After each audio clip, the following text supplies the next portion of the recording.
I prosecuted their children for crimes committed against my child, and they lied about my child while disregarding their own conflict of interest to hinder the prosecution in that case. These were the initial charges that the juveniles were facing, and these are the charges they pled guilty to. We know that Nancy Harris's son was one of the 3 guilty pleas, but what happened to Molly Ingram's son? Ingram's son was not criminally charged in that case because although he was involved with initiating crimes against other students, he was not involved in the crimes against our son. However, he was friends with Harris's son, and after we had refused to modify the plea agreement, our son was suddenly accused of criminal acts towards both Ingram and Harris's children 1 year after those crimes were committed. So here are the false accusations that were given by the juvenile with Molly Ingram present, along with the email from Harris's attorney threatening to file criminal charges on our son if we refused to modify the plea.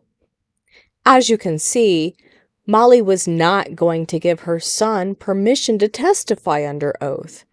And that's because Molly is smart enough to know that lying under oath is perjury, which is a Class 4 felony in the state of Arizona.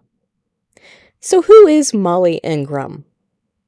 Sergeant Molly Ingram with the Benson Police Department, formerly detective at the time that she decided to interfere as a conflict of interest in a felony juvenile case, which means she was promoted after she disregarded her own conflict of interest while attempting to intimidate my family.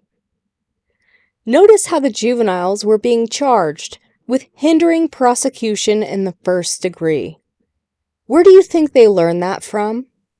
Their role models at home, maybe? Role models that are being presented to you as wonderful people who have done so many great things in our community? You know, I'm not here to discredit the good things that Molly Ingram has done. I'm here to highlight the reason why this person is not a good fit for Sergeant. She permitted her son to lie about my child to protect her son's friend.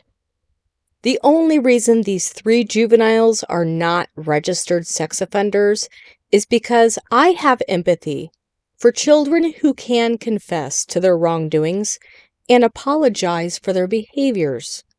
Otherwise, we would have just gone straight to trial so that our son could have had his day on the stand, just as the retired judge suggested.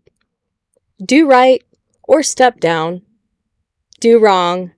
Be exposed.